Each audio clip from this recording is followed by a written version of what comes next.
Do you even care? I've got to say, a lot of people are up in arms about this one, saying that it is the wrong thing for the government to do and questioning why are they doing it at all and why now? What do you think to that one? And an equality watchdog has clarified that gyms, hospitals and shops can legally offer single-sex services such as changing rooms, wards, toilets. Got to say, I personally think that that is just basic common sense. But again, people are cross. We'll be getting into that. And I'll tell you what else people are cross about. Boris Johnson's potential plans to process migrants over in Rwanda. What do you think to that one? We'll have all that to come. But first, the latest news headlines.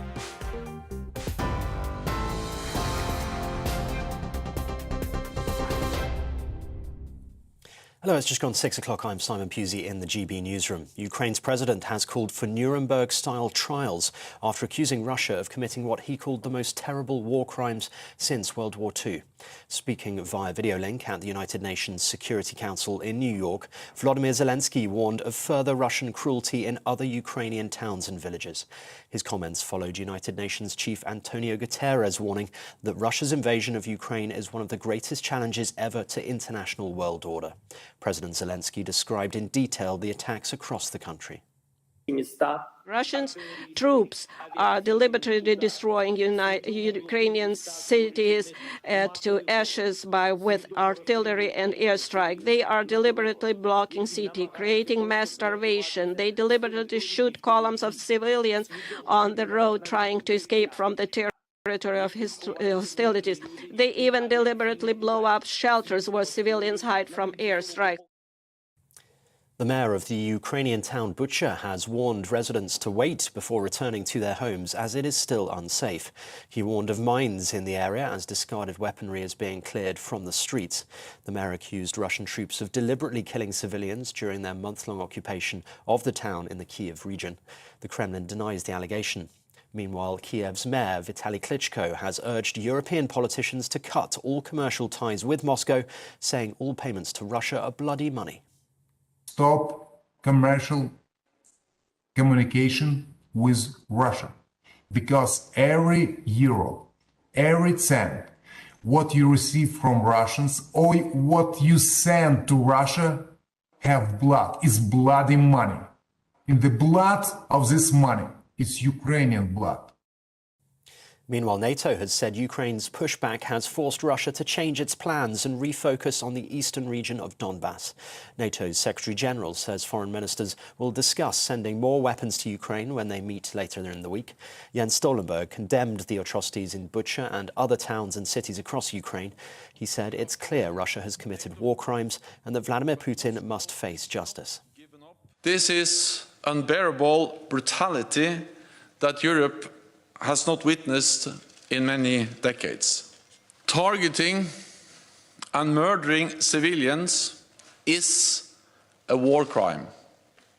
All the facts must be established, and all those responsible for these atrocities must be brought to justice. Here in the UK, the government has commissioned a review of the latest scientific evidence on fracking.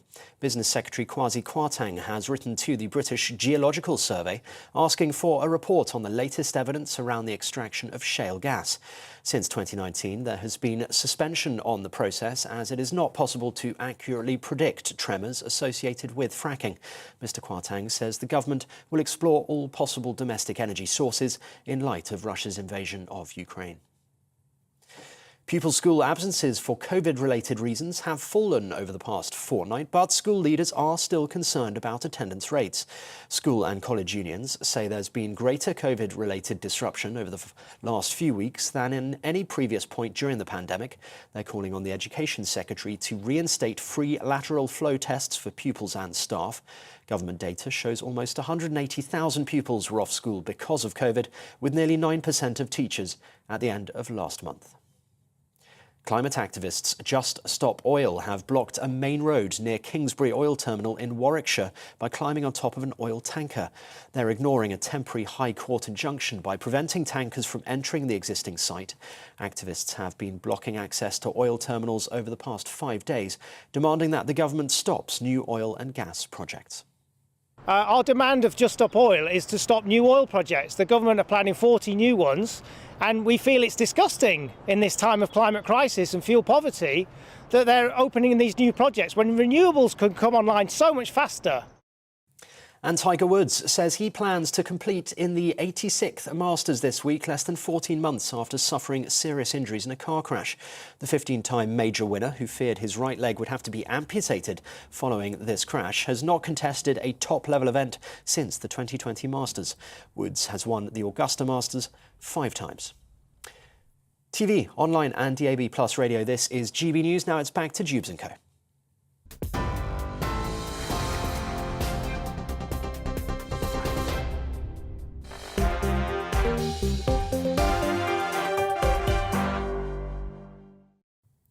Thanks for that. Well, keeping me company here until 7 o'clock tonight. My panel, we've got Daniel Moylan, who's the former advisor to Boris Johnson and now a Conservative life peer in the House of Lords.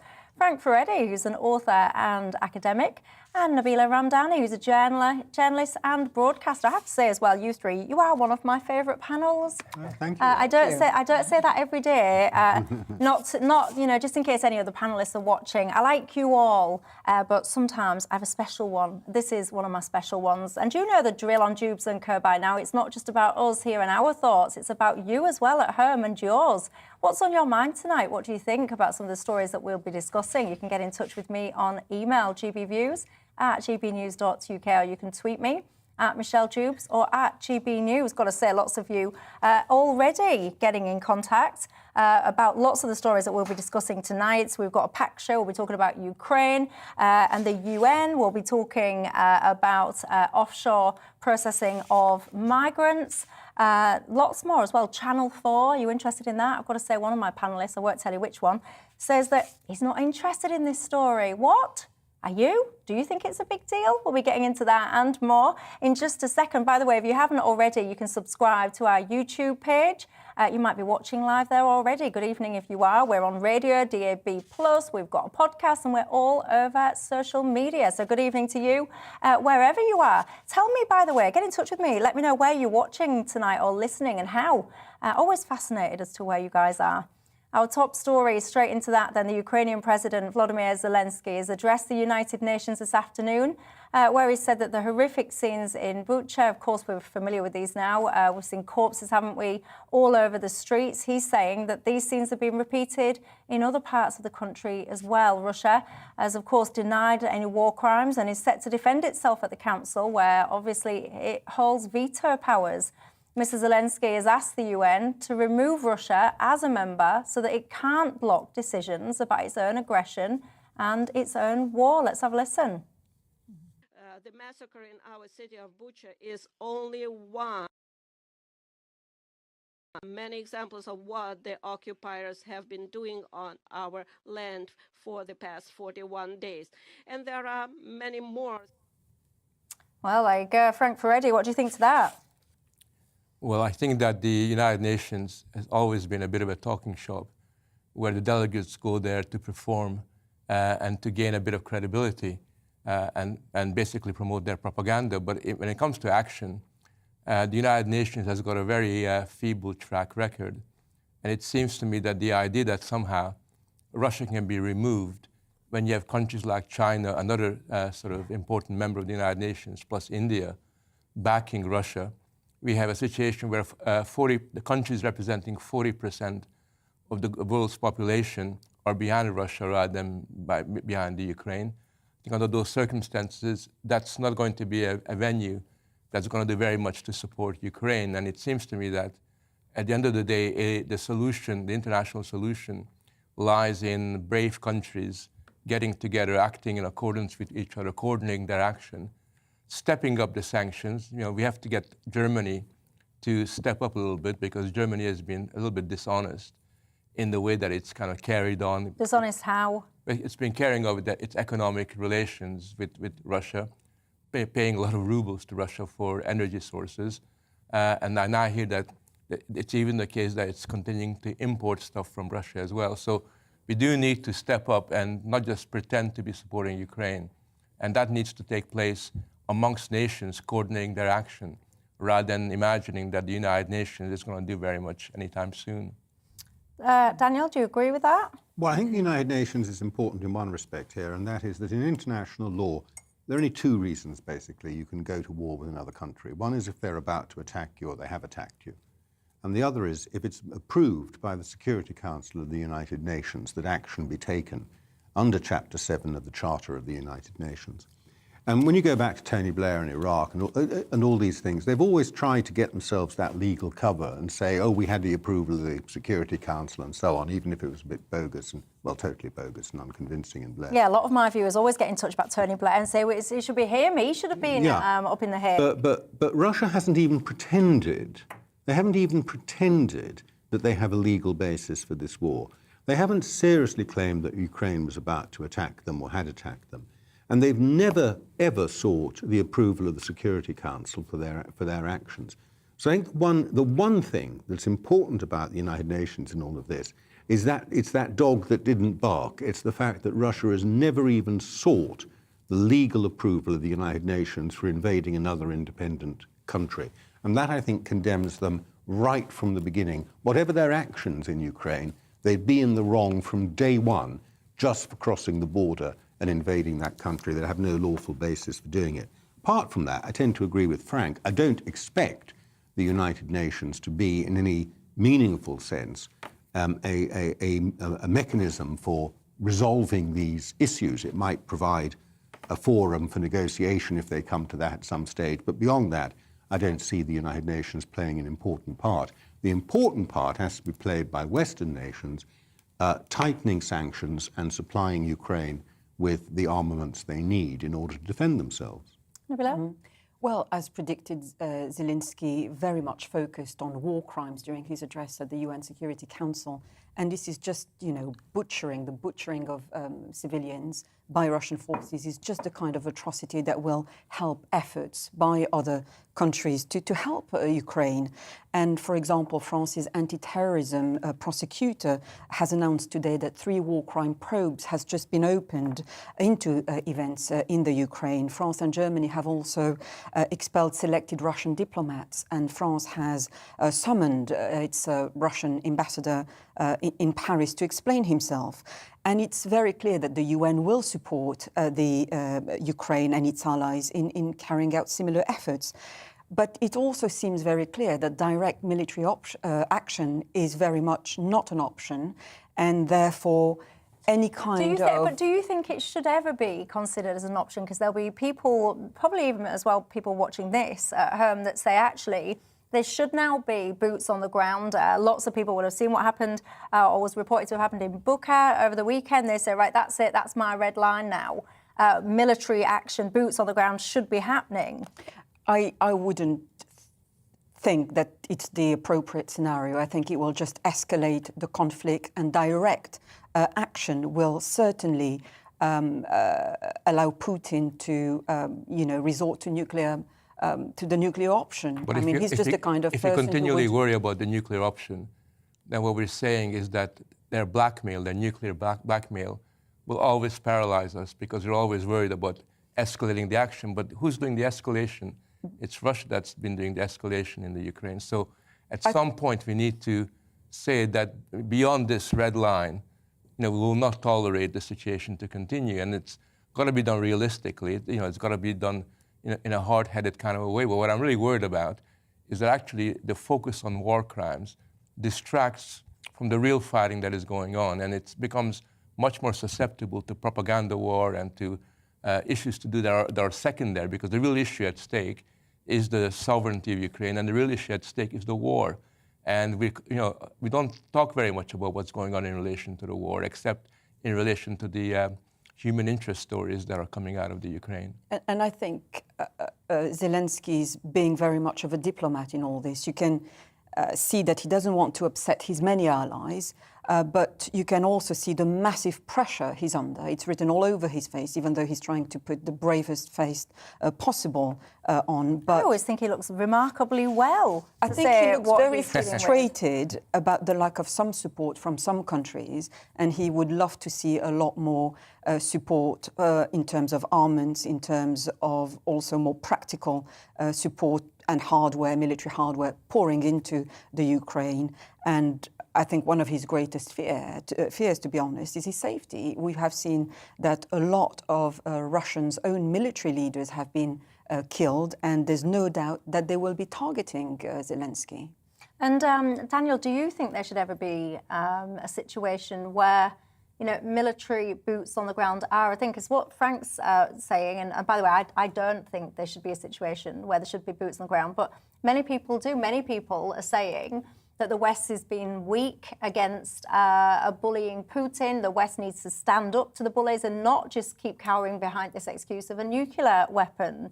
Well, there are two answers. The first answer is, in principle, yes, and the second answer is, in practical terms, the risk of nuclear yes, escalation. What? You think, yes, there should be military... Yeah, in principle, yes. If the Ukrainians now invited us to participate militarily in Ukraine, if this was any other country and it wasn't Russia on the other side, we'd probably have gone there to try and actually help sort things out. Yes, in principle, but the fact that there is a nuclear risk and a nuclear price tag potentially attached to this is the other answer, and that is but I think there's still scope potentially for some sort of enclave, some sort of limited intervention. So, for example, Lviv in the west, you know, which has been relatively peaceful. It's had some strikes on its oil depots, but relatively peaceful. You know, if we had some deal where we carved out an enclave there that was safe for Ukrainians, that we protected them who were in the west, I'm not suggesting that that's the solution because I don't know, I'm not a strategist. But if it was limited and understood by the Russians to be limited, then I think we could consider doing something that might not escalate to nuclear war. So there might be a grey answer, a grey area between my two answers, but which are yes and no. Long way to go before we could get to nuclear war. You have to remember that Putin, although it's depicted as this crazy individual, does not want to destroy Russia. He knows that if there was a nuclear confrontation, Russia too would be destroyed. So I think that the nuclear option has been elevated into this kind of transcendental threat and danger. We're not there yet. We're a long way from there. And I think that, you know, the next step really is to give the Ukrainians really good arms to allow them to protect their air. Which is what we're doing. Yeah, but should that a little bit more systematically. And I think Daniel's point about establishing an enclave in the west of Ukraine or somewhere strategic in the Ukraine is really vitally important, just to demonstrate to the Ukrainians that we're not just talking, you know, but not all talk, but we're also action, something like that. But I don't think anyone can accuse us, and well, I say I don't think anyone can actually. I do see people criticising the UK all the time for not doing enough, and I think that is actually quite unfair because I think that the UK are leading the way in lots of ways. I would take no notice of those people that listen to what Zelensky is saying about the UK and other countries. What I'm really interested, though, is what Klitschko said, the mayor of Kiev, which is, it's one thing to talk about the UK, but when you talk about Europe in general, you're not getting the sort of level of sanctions and the commitment to the level of sanctions. Every time the Europeans talk, some European countries talk about sanctions, Germany in particular, it's always, well, we'll see if we can do a bit more. There's an element of reluctance. They're almost feeding Putin's sense that he can get away with this just through their tone, let alone through their actions. Yeah. And that does need to change. And Klitschko's right, it is blood money. It is blood money that was being paid over to Russia. Well, I would just say that I wouldn't call Putin's bluff over the nuclear option, to be honest. And that's why I think that diplomatic initiatives and indeed resupplying Ukraine and any more sanctions are becoming increasingly crucial. And that's, you know, it's inevitable that we should put more sanctions on Russia. And I think Liz Truss will be advocating as much because economics plays such an important part. Yeah, she is already, yeah. I don't want to call his bluff on the nuclear. Just to be clear, I made it clear I don't think we should risk that. But there are things I think we can do, which if the Russians understood they were limited and specific, that go beyond sanctions and the supply of weapons. But like that would not necessarily. I've given one example. I think a no-fly zone across the whole of the Ukraine probably goes too far because that's direct engagement with Russian But if you had troops on the ground in the West, in Lviv, and you were effectively saying to the Russians, you dare bomb us now, because that, of course, is one of the reasons for having forward troops, reasons we put troops into Eastern Europe is, of course, to create a tripwire for the Russians. If you push that tripwire a bit further forward and the Russians understand what you're doing, I don't think you're necessarily calling the nuclear bluff. So I agree with Nabila to some extent. I don't want to take unnecessary and outrageous risks, but I think there is potentially a grey area where... But Putin had said that he will never use nuclear weapons unless the existence of Russia itself was threatened. And I think he made it very, very clear that his initial bluffing earlier on was a step too far. I do think that we need a reality check in relation to this, and not simply reduce all of our options just because they have nuclear weapons. I think if you do that, then we are fighting with one arm behind our back, and that's not an effective way of going forward. I think that damaging profoundly and severely the Russian economy might generate a feeling in Russia that the mood towards, the aggression of the Ukraine is wrong, and therefore people might...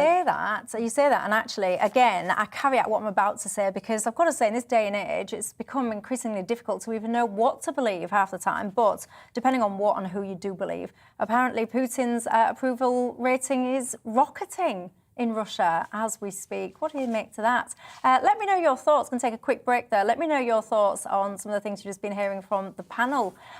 Do you think there should ever be a situation where boots on the ground is a thing, whether it's just in a small part of Ukraine, as we've just been hearing, or broader?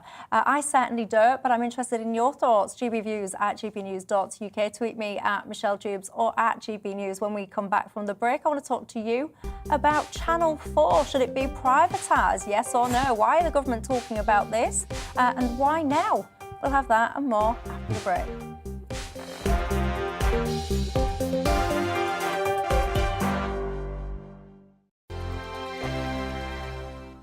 Europe is in the grip of the most devastating humanitarian crisis since World War II. The people of Ukraine are facing unimaginable suffering as their homes are destroyed and their loved ones are killed.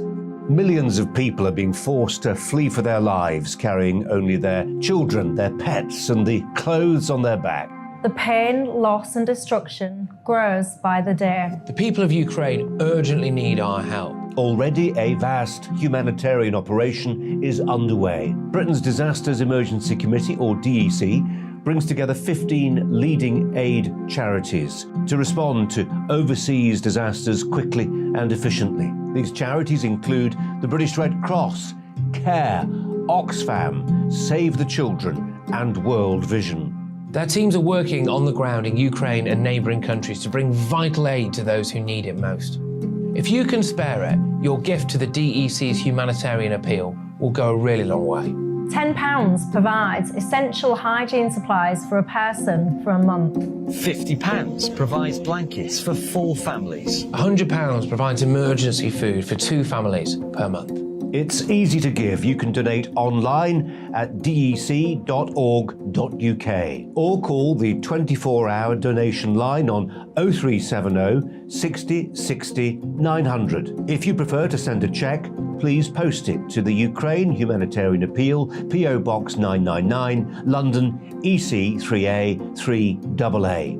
To give £10 on your mobile, simply text the word crisis to 70150. Standard network charges apply for calls, and you must be 16 or over. Texts are charged at the standard network rate, and your £10 donation will be added to your bill. 100% of your donation goes directly to the DEC to save lives and deliver critical support where it's needed.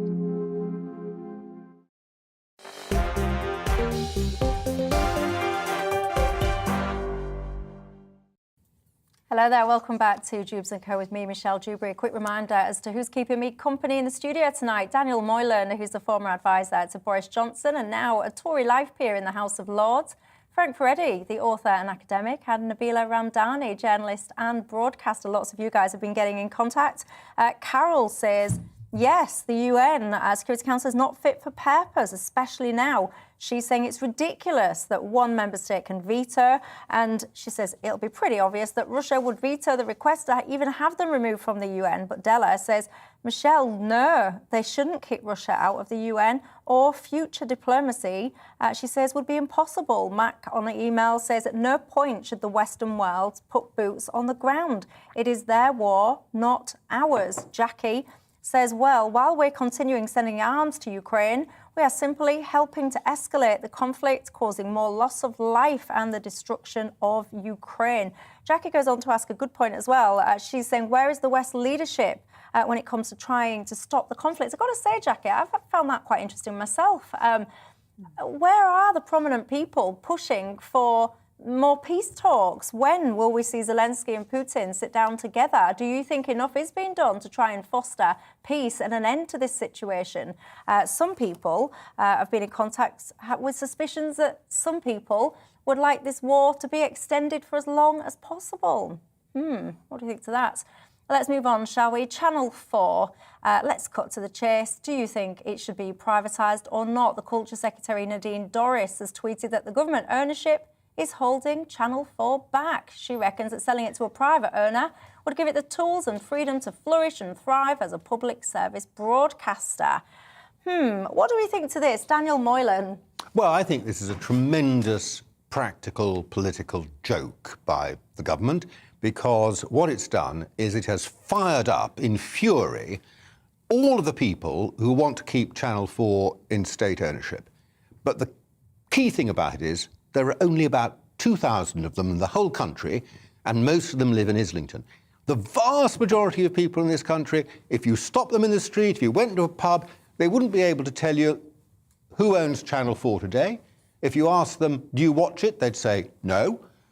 And nobody is actually interested in this. This is a fantastic non-story, but it'll keep all the lefty on steroids tweeting crazed things about fascism in our day for weeks and months. It doesn't matter whether they privatise it or not.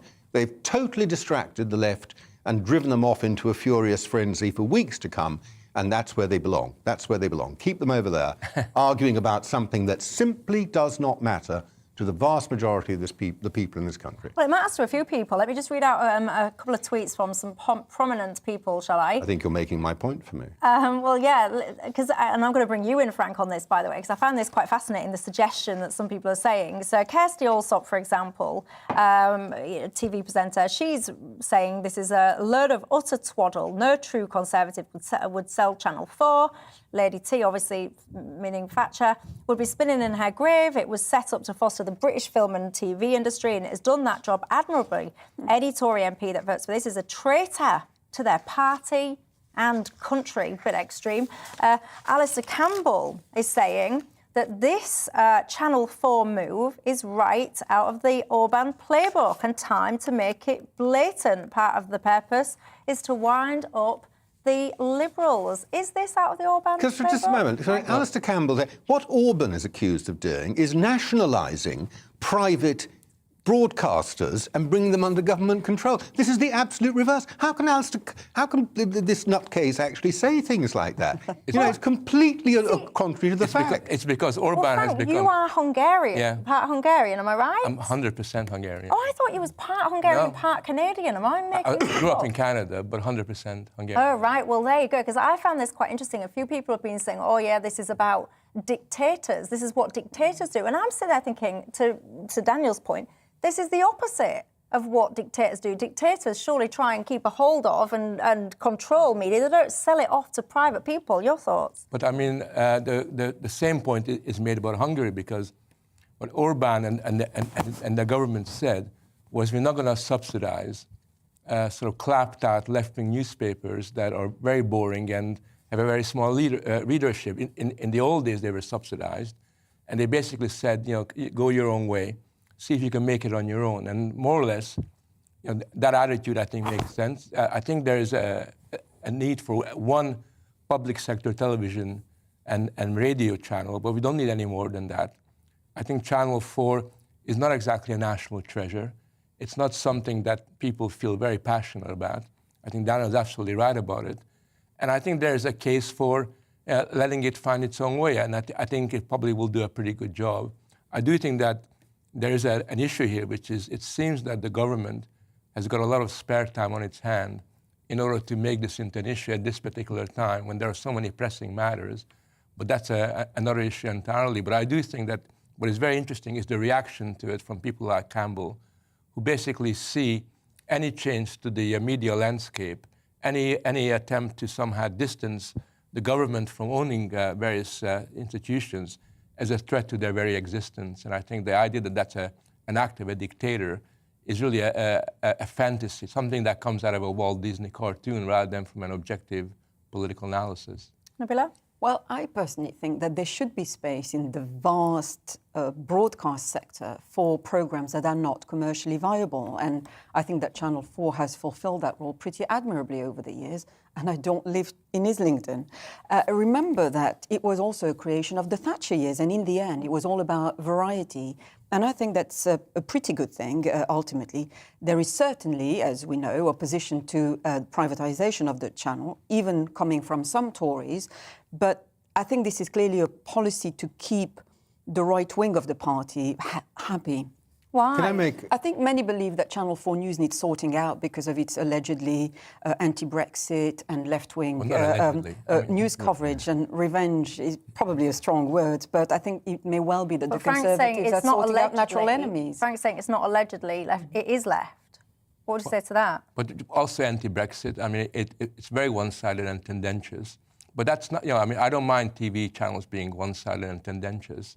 What I do mind is when that kind of culture, that kind of self-important culture, which is really anti-people in the British context, is resourced through the government. And I would much rather that they made their own way. And I'm a big believer in allowing films to be subsidized, good difficult films to be made, but that can be done in a variety of different ways. It doesn't need to be done by Channel 4. That can be done through private donations. It can be done through all kinds of, like it's done in the United States and elsewhere. Could I make a point on that? I think the government is presenting the plans in the language of liberal economics. Essentially, they want Channel 4. They say that Channel 4 needs freedom from the government so as to compete with companies like Netflix and Amazon. And you have voices like Jeremy Hunt, for example, who are also saying that Britain needs a public sector rival to the BBC. And I would tend to agree with that. I think, can I make a commercial point? The Kirsty Allsop point about Channel 4 and commissioning movies has a lot of validity to it. And Channel 4 in its early days was really groundbreaking in commissioning new films. But this is the point, that was before the days of Netflix and Amazon. And Channel 4 is a minnow in those waters. And so if you really want creativity in terms of commissioning a new work, Channel 4 really has to think about a new model, and the private sector might be the right place for it. This is quite apart from any question of the politics of the news and things like that. But they don't want to. They want to stick in their little rut and carry on being very happy where they are. I understand that. People don't like change. But I don't think they've got a future as a major commissioner of work if they are up against Amazon and Netflix now. That's just not where these people are. They're far too small. But as I say, nobody cares. Nobody actually cares. But if you look at and their we're program, even discussing it here. We're just encouraging the idea that this is an important question. Freddie agrees with you. I think he's saying that no one cares. Lots of you are saying that you don't watch it. Some of you, Paul, is emailing in saying, is this the start? Is it going to be the BBC that's going to be privatised next?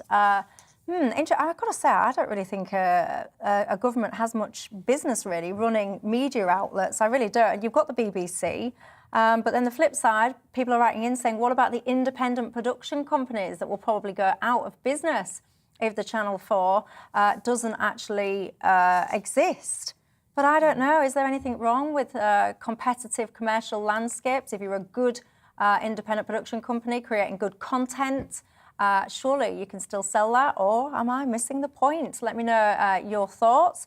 Lots of you, if you do watch it, by the way, lots of you messaging in about Naked Attraction. I've got to be honest, I've never even seen Naked Attraction. Is it people getting naked on telly? Are you even allowed to get naked on telly? Well, I don't it's a know. mixture of left-wing news, good documentaries, and soft porn. That's what Channel 4 is. Soft porn? Well, you know, sort of porn in bed. beachside sort of.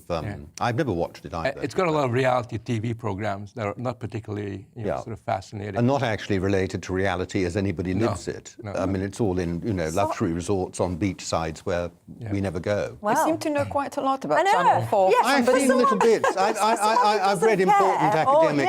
I've read important academic studies of some of these. I'm going to watch it. It's the only TV channel that has encouraged people to masturbate, and actually was in the midst of organizing a TV program, telling people that this is the way you do it, as if somehow the world needs that kind of instruction from. Oh, well, when we start getting to that point, I think it's time for me to take a break, I reckon.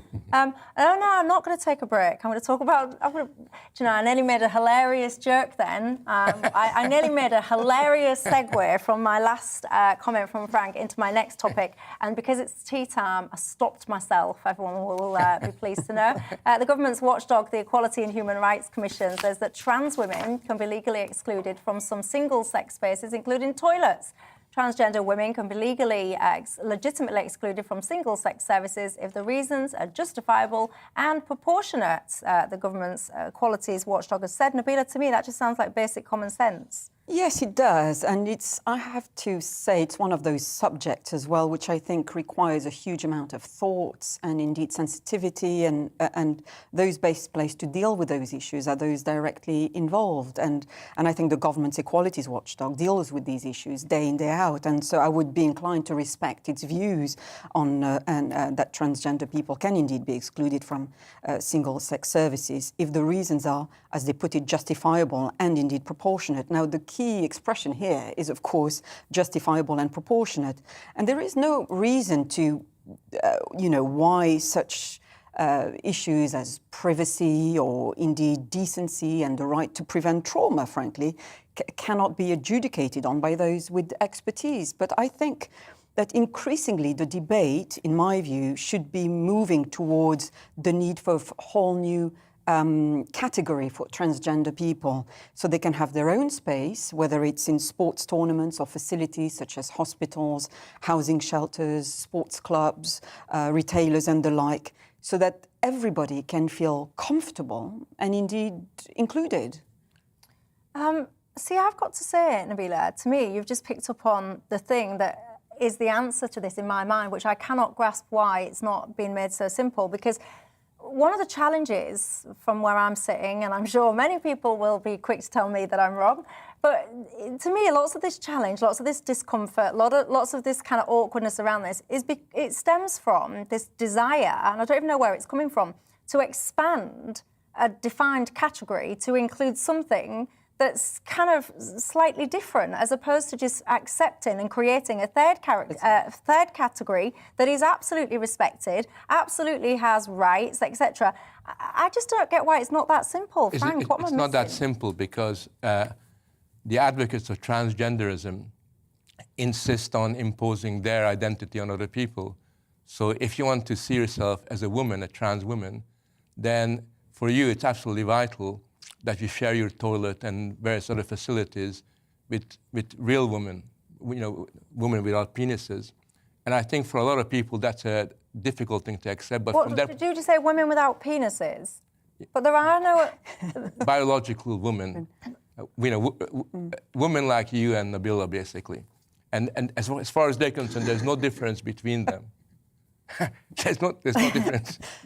Nigel messaged in a minute ago, by the way, saying that I was going red. I will be going red in a minute, Nigel, and it won't even be a reflection off my red dress, I can tell you. Daniel, well, help us out here. I've only dipped my toe publicly in this debate, but I'm astonished and gratified that I've started to receive emails from women throughout the country and cards sent to me saying, thank you. Thank you for speaking up for the rights of women. What have you said that's generated a thank you card? I haven't even been very aggressive about this, but on your show previously, I just said women deserve their own space. That's all. They would and you've got a thank you card for that? I speak so much sense every night on the show. I've never got a thank you card. I've had so many thank you cards and emails from women up and down the country saying just thank you very much for standing up for the right of women to be women. And I think we've really got to understand that the whole basis, I mean, Liverpool, what did I get this morning? Liverpool feminists did a tweet this morning, I can't find it now, saying, I think they'll call Liverpool feminists, saying, well done, shout out for Daniel M.G. Moylan for standing up for women. And it's very gratifying. But it also, I think, illustrates the fact that this whole debate has moved into a space where an awful lot of people in the country, especially women, feel very, very uncomfortable about where things are going. And that's why I think the government is absolutely right to put a halt on this bill, or at least on the parts of it that relate to the trans conversion thing, because we're heading off in a direction where the rest of the country is not following us. And it's not going to be imposed from the top, whatever Stonewall thinks. People are not going to accept the Stonewall outcome just as the result of imposition. If there is a case for the Stonewall, for what Stonewall wants, they're going to have to make that case through persuasion, through advocacy, through examples, through living with things over time, if they're going to carry this country with them. But they're already imposing this in universities. But they're doing it top-down imposition. But that's already happening in many will not be accepted. I know they are. And it will not be accepted. There will be a huge kickback against it. If they want to make their case, they want to take people with them, they have to persuade them. I think there's a lot of people, as you said, I think, Michelle, it boils down to common sense. A lot of people are all for individual liberties without state interference unless it encroaches on other people's lives. And that's when the legislature has a very important role to play. Well, we don't to keep everybody happy and comfortable. We don't have the right to have common sense here because we got all these new experts who basically claim that they understand the issue much better than you and I do. And they're given a disproportionate amount of time to influence the way these things are managed. And the very fact that we need to have a law that basically says that common sense should prevail is itself an indication of how far things have gone. Because you would imagine that the very fact that women want to have their own toilets for themselves should not be a controversial issue. That doesn't need to be adjudicated. It doesn't need to have some experts ruling on it. It should be just common sense, but we've gone beyond that. And I think for that reason, it's very, very important that the transgenderist ideology is essentially fought, because if it kind of prevails, it's going to have such a negative, corrosive impact on young people who are already subjected to it. But I think that people need to be braver in speaking out about this issue, because when this issue, I know because I do the show, and if the trans topic is ever a discussion point, I will get people that say, oh God, I'm really not comfortable with this topic. It's just the whole concept is making people feel uncomfortable. And I think that actually if people were speaking out more, I don't really think we'd be in the situation that we're in. And it's not an issue anymore. And that's why when it becomes a real problem as far as society is concerned, or a real issue, to put it in more, let's say, neutral terms, then that's when the legislator becomes really important in stepping in and sorting it out effectively. I don't think you can sort this out when you have cultural but through law. I really don't think you can sort it out through law. You can make a decision and you can draw lines through laws, but sorting it out means getting people to come with you. And at the moment, there's terms of liberties no and drawing attempt the lines to get people some to come people's with freedoms and effectively. Yeah, I think you're right. I'm going to go to a break in a second, but I think you're absolutely right. I feel personally like I'm getting smacked over the head with this kind of book of new terminology, and I have to accept this new terminology and use it, or else I need to think this, or else. What do you think? Get in touch with me, GB Views at gbnews.uk. Let me know where you are, by the way, where you're watching and listening. I'm fascinated where you all are. I'll be back in a couple of minutes. I want to talk to you when I do about migrants, because apparently Boris Johnson is going to announce some kind of policy which would see people now being processed offshore in places like Rwanda. What do you think to that? I'll see you in a couple of minutes. Coming up on Dan Wootton tonight, should the propaganda of the Ukraine war be a reminder to the West that free speech is worth fighting for? Top columnist Mick Hume debates. GB News stars Nigel Farage and Darren Grimes are let loose on the topics that matter most to you. And I'll break down the headlines of the day and the newspaper front pages with my superstar panel. The broadcaster and loose women star Carol McGiffin, Conservative voice Calvin Robinson, and making her debut, the economic commentator Miata Fanbula. That's Dan Wootton Tonight, Monday to Thursday from 9 p.m. till 11 p.m. on GB News.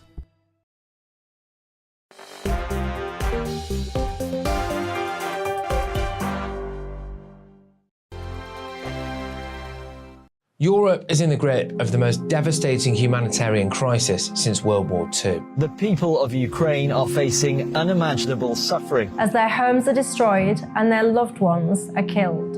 Millions of people are being forced to flee for their lives, carrying only their children, their pets, and the clothes on their back. The pain, loss and destruction grows by the day. The people of Ukraine urgently need our help. Already a vast humanitarian operation is underway. Britain's Disasters Emergency Committee, or DEC, brings together 15 leading aid charities to respond to overseas disasters quickly and efficiently. These charities include the British Red Cross, CARE, Oxfam, Save the Children, and World Vision. Their teams are working on the ground in Ukraine and neighbouring countries to bring vital aid to those who need it most.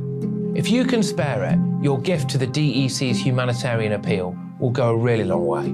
£10 provides essential hygiene supplies for a person for a month. £50 provides blankets for 4 families. £100 provides emergency food for 2 families per month. It's easy to give. You can donate online at dec.org.uk or call the 24-hour donation line on 0370 60 60 900. If you prefer to send a cheque, please post it to the Ukraine Humanitarian Appeal, PO Box 999, London, EC 3A 3AA. To give £10 on your mobile, simply text the word crisis to 70150. Standard network charges apply for calls and you must be 16 or over. Texts are charged at the standard network rate and your £10 donation will be added to your bill. 100% of your donation goes directly to the DEC to save lives and deliver critical support where it's needed.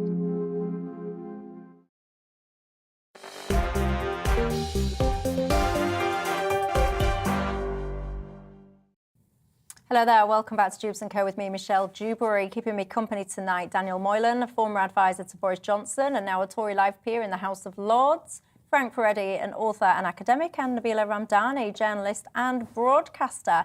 Now, it's been reported that Boris Johnson is planning to announce plans to send migrants to Rwanda to be processed. The Prime Minister is believed to be preparing to unveil said proposals. Let's get to the point of it. What do you think to this, Frank? Well, I don't know who dreamt this one up, but there are 2 possible problems with this. The first problem is that the Home Office has got a very poor track record in being able to deliver on its promises. Look at the way it's handled the migrants coming over from Calais. Its inability to control migration in any shape or form doesn't give me very much confidence that they will even find Rwanda on the map, never mind organize transportation there. That's the first problem. It's a very complicated operation beyond the ken of the Home Office. The second problem is that, for me, it's a way of evading responsibility for managing migration. Given the fact that they haven't been able to manage migration coming in from France in the last few years, it's a way of almost kind of outsourcing the problem somewhere else. And the question is, what's going to happen with the migrants in Rwanda? Because unless there's some kind of policy, an effective policy, the migrants are going to come back to Britain in the end, because there's going to be no other way of managing the whole affairs. And I think what they're doing is they're trying to copy what Australia has done, whereby they've taken the migrants into an island, sort of fairly, kind of far away from Australia, but still within a manageable distance, and hoping that they could repeat that kind of orientation. I think Australia has succeeded because their policy is much clearer and much more robust. I think at the moment, what Britain needs to do is to ask the question, are we going to manage the migration issue effectively? And if you're going to do that, what are the steps that need to be taken, rather than have a fantasy that Rwanda is going to solve our problem? Nabila? Well, I think the emphasis at the moment is rightly on refugees from Ukraine, and the government is doing as much as it can to assist them. But we must not forget that this is a Conservative government that has pledged to cut out on immigration. And one way it can achieve that is to make ways for those claiming asylum in Britain as difficult as possible, including those would-be immigrants thousands of miles away for what it calls processing. Now, Rwanda is some 6,000 miles away from the UK, and it's just the kind of place where the Home Secretary, I would say, Priti Patel, would like to dump migrants while decisions are being made about their futures. I mean, you only have to listen to a government spokesman who confirmed that it wants to work with international partners to fix our broken asylum system. Now, this is just a kind of sinister jargon you would expect from Patel's department. I mean, you already have critics saying that her proposed immigration reforms are barbaric, and it has to be said that the optics are not very good and pretty unpleasant, I would say. Mm. And a lot of would-be asylum seekers come from troubled countries such as Rwanda, and here the government literally wants to send them back to Africa.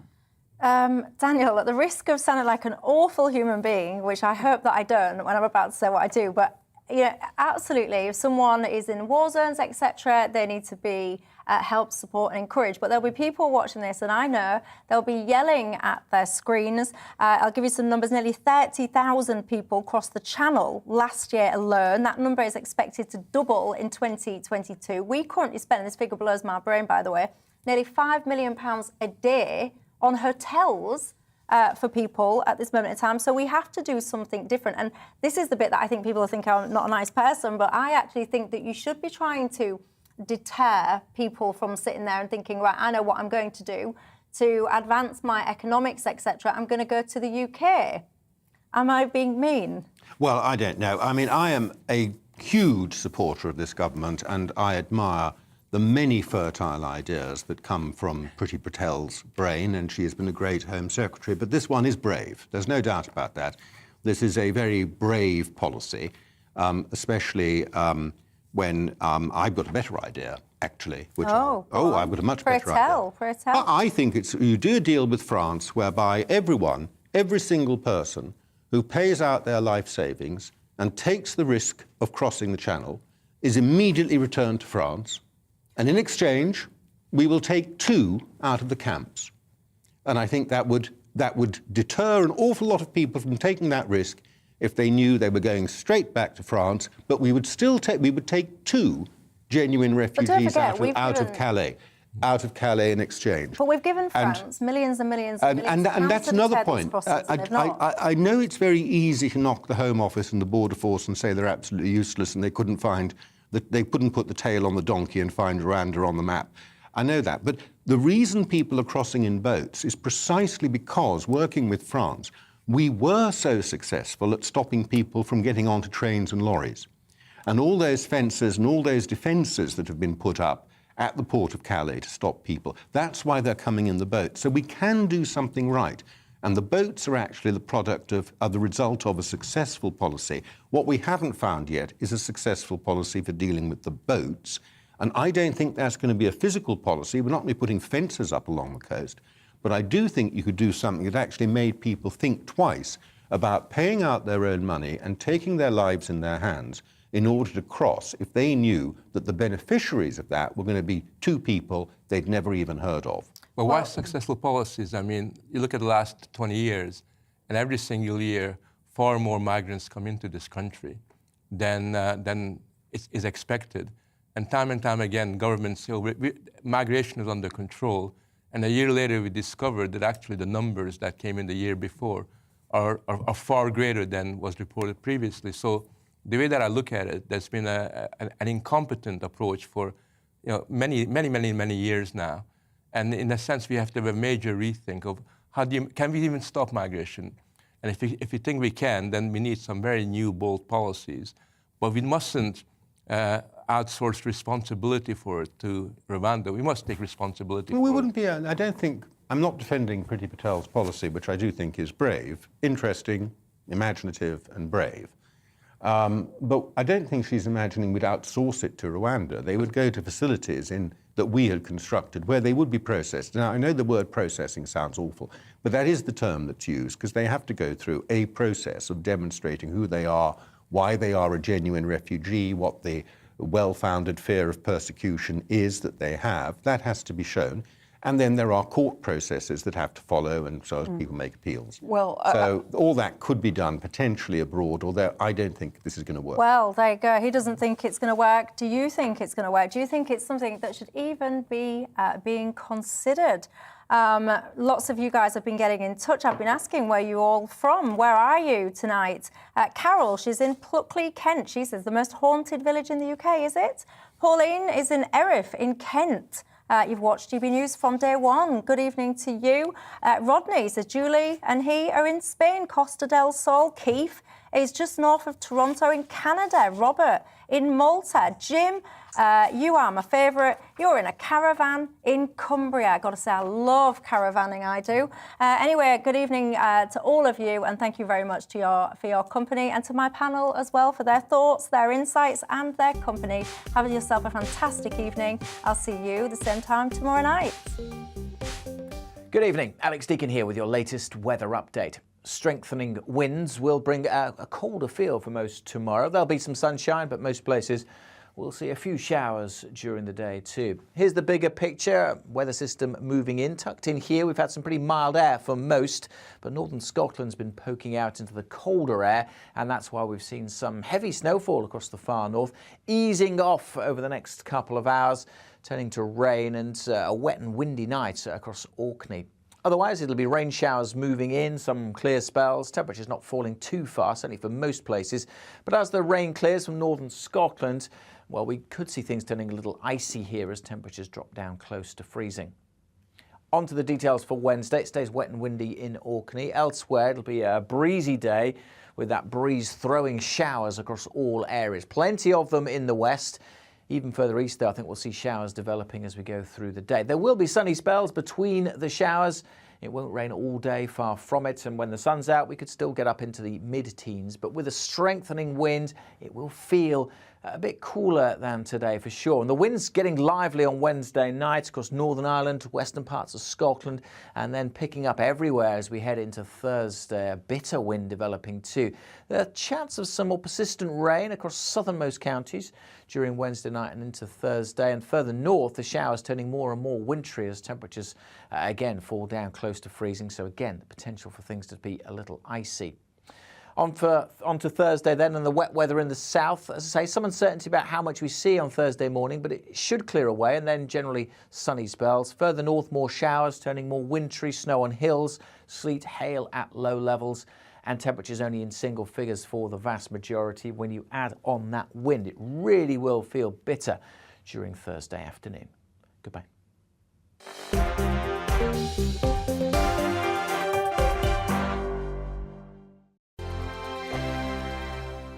Europe is in the grip of the most devastating humanitarian crisis since World War II. The people of Ukraine are facing unimaginable suffering as their homes are destroyed and their loved ones are killed.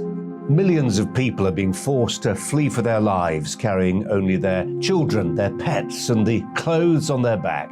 The pain, loss and destruction grows by the day. The people of Ukraine urgently need our help. Already a vast humanitarian operation is underway. Britain's Disasters Emergency Committee, or DEC, brings together 15 leading aid charities to respond to overseas disasters quickly and efficiently. These charities include the British Red Cross, CARE, Oxfam, Save the Children, and World Vision. Their teams are working on the ground in Ukraine and neighbouring countries to bring vital aid to those who need it most. If you can spare it, your gift to the DEC's Humanitarian Appeal will go a really long way. £10 provides essential hygiene supplies for a person for a month. £50 provides blankets for 4 families. £100 provides emergency food for 2 families per month. It's easy to give. You can donate online at dec.org.uk or call the 24-hour donation line on 0370 60 60 900. If you prefer to send a cheque, please post it to the Ukraine Humanitarian Appeal, PO Box 999, London, EC 3A 3AA. To give £10 on your mobile, simply text the word crisis to 70150. Standard network charges apply for calls and you must be 16 or over. Texts are charged at the standard network rate and your £10 donation will be added to your bill. 100% of your donation goes directly to the DEC to save lives and deliver critical support where it's needed.